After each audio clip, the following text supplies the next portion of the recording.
हे दोस्तों, जैसा कि आप जानते ही हैं, कोरोना वायरस के केसेस में सबसे ज़्यादा जंप कभी आई है तो पिछले दिनों में आई है और इसके लिए सबसे ज़्यादा जिम्मेदार हाल ही में दी गई छूट को माना जा रहा है।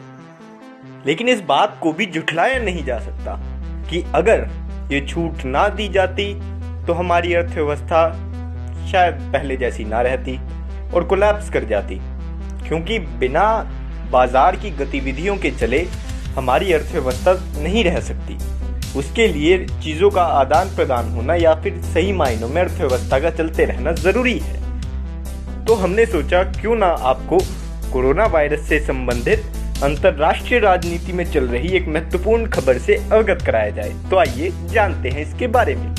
तो जिसके बारे में हम बात करने जा रहे हैं वो है फाइव आइज डोजियर। अब आप में से कई सोचेंगे कि भला ये क्या है। दरअसल ये एक सीक्रेट रिपोर्ट है जो कि हाल ही में ऑस्ट्रेलिया में संबंधित एक अखबार डेली टेलीग्राफ के द्वारा लीक कर दिया गया। अब ये क्या है इसके बारे में जानते हैं। दरअसल ये फाइव आइज जो है यह एक अंतर्राष्ट्रीय एजेंसी है जो कि 5 बड़े देशों की जो सीक्रेट एजेंसीज हैं उनके द्वारा आपसी तालमेल बैठा करके अंतर्राष्ट्रीय परिवेश में होने वाली विभिन्न घटनाओं के बारे में तालमेल साझा कर करके उनके बारे में जानकारी प्राप्त करने के बारे में है।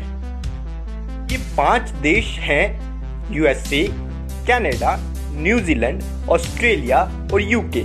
क्योंकि आप जैसा कि जानते ही हैं कोरोना वायरस ने अपना सबसे ज़्यादा प्रकोप अगर किन्हीं देशों पर डाला तो ये देश उनमें से एक थे और अमेरिका तो अब भी पहले नंबर पे चल रहा है केसेस के मामले में।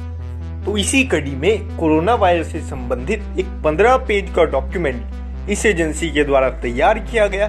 लेकिन अनफॉर्चुनेटली जिस डेली टेलीग्राफ अखबार की हमने बात की उसी ऑस्ट्रेलिया के अखबार ने इसे लीक कर दिया, जिसके बाद से ही ऑस्ट्रेलिया के ऊपर चाइना का प्रकोप देखने को मिल रहा है। ऐसा इस डॉक्यूमेंट में था क्या?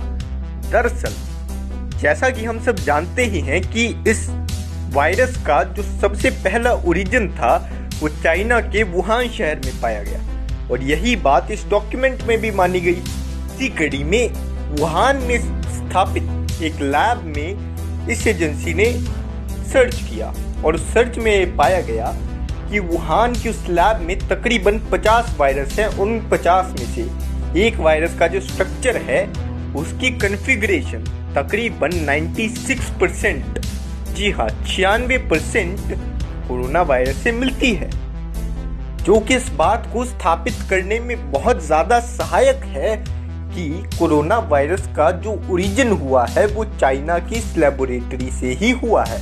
अब आप सोचेंगे कि भला इस प्रकार के वायरस को वहाँ रखने का मतलब क्या बनता है। दरअसल 2003 में सार्स नाम का एक वायरस चाइना में फैल गया था, जिसके बाद 2006 में जब वह खत्म हुआ तो उसकी दोबारा ऐसी कोई सिचुएशन ना बने, इस बात को इंश्योर करने के लिए चाइना द्वारा इस ओर कदम बढ़ाया गया और इस लेबोरेटरी को अमेरिका की ही एक एजेंसी की सहायता से स्थापित किया गया। यहाँ तक तो सब ठीक चल रहा था, लेकिन कहानी में ट्विस्ट आता है दिसंबर 2019 में, क्योंकि तभी कोरोना वायरस का जो पेशेंट 0 यानी कि वो पहला व्यक्ति जो कोरोना वायरस से ग्रस्त हुआ वो चाइना में पाया गया। क्योंकि वो पेशेंट 0 वुहान की उस लेबोरेटरी में काम करने वाला एक कर्मचारी भी था, तो उसने अपनी जो हायर अथॉरिटीज हैं उसे इसके बारे में अवगत कराया। लेकिन चाइना ने बजाय इस बात को तवज्जो देने के, दुनिया के सामने लाने के, उस पेशेंट को रातों रात गायब करवा दिया। अब इसके पीछे उसकी मंशा क्या थी? जो सबसे ज़्यादा माना जाने वाला फैक्ट मान रहे हैं वो यही है कि चाइना इस वायरस के रूप में एक बायोलॉजिकल वेपन तैयार कर रहा था और इसकी जो सूचना है वो विश्व को ना मिल जाए, इसलिए उसने ये कदम उठाया। क्योंकि ये जो वायरस था यह नवंबर-दिसंबर में ही चीन में पाया जा चुका था, बढ़ना शुरू हो चुका था, लेकिन चाइना ने इसके बारे में दुनिया को पता नहीं लगने दिया। लेकिन जनवरी आते आते जब चाइना का एक पूरा प्रांत इससे ग्रस्त हो गया तब वह इसे छुपा भी नहीं सकता है और दुनिया को इसके बारे में पता लग गया। डॉक्यूमेंट साफ साफ कहता है वो ये कि दुनिया आज जिस मुसीबत में है उसका सबसे बड़ा कोई जिम्मेवार है तो वो है चाइना। अब क्योंकि चाइना अपनी गलती तो मानने से रहा, उसे तो अपनी वाहवाही बटोरनी है, तो इसलिए ही इस डॉक्यूमेंट के लीक होते ही उसने ऑस्ट्रेलिया को धमकाना शुरू कर दिया और उसने कहा कि हम आपका इकोनॉमिक बॉयकॉट कर देंगे। और आपको शायद मालूम ना हो, ऑस्ट्रेलिया चाइना पे इस कदर डिपेंडेंट है कि अगर चाइना की इकोनॉमी 5% से गिरे तो ऑस्ट्रेलिया की जो इकोनॉमी है वो बिना कुछ किए तकरीबन 2% से गिर जाएगी। और इसका कारण भी है, ऑस्ट्रेलिया में आने वाले सबसे ज्यादा जो टूरिस्ट हैं वो चाइना के हैं, ऑस्ट्रेलिया में पढ़ने वाले जो सबसे ज्यादा स्टूडेंट हैं वो चाइना के हैं, ऑस्ट्रेलिया में पाए जाने वाले मिनरल्स यानी रॉ मटेरियल को एक्सपोर्ट जो ऑस्ट्रेलिया करता है उसका सबसे बड़ा इंपोर्टर कोई है तो वो चाइना है। लेकिन मैं दाद देता हूँ ऑस्ट्रेलिया की, वो डरा नहीं। उसने कहा कि इस महामारी के कारण हमारे यहाँ मौतें हुई हैं, हमारी अर्थव्यवस्था का नुकसान हुआ है, तो इसके लिए जो भी जिम्मेदार है उसके ऊपर कार्रवाई होनी चाहिए और ऐसे प्रयास किए जाने चाहिए कि ऐसी जो मुसीबतें हैं वो भविष्य में ना हो।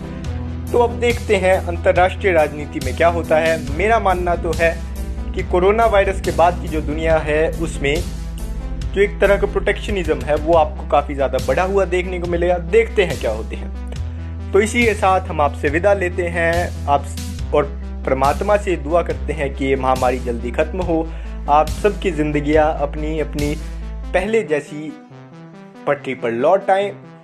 इसी के साथ विदा लेते हैं। कृपया वो जो बेल आइकन है उसे दबा दीजिए, हमारे चैनल को सब्सक्राइब कीजिए और अपने परिवार का ध्यान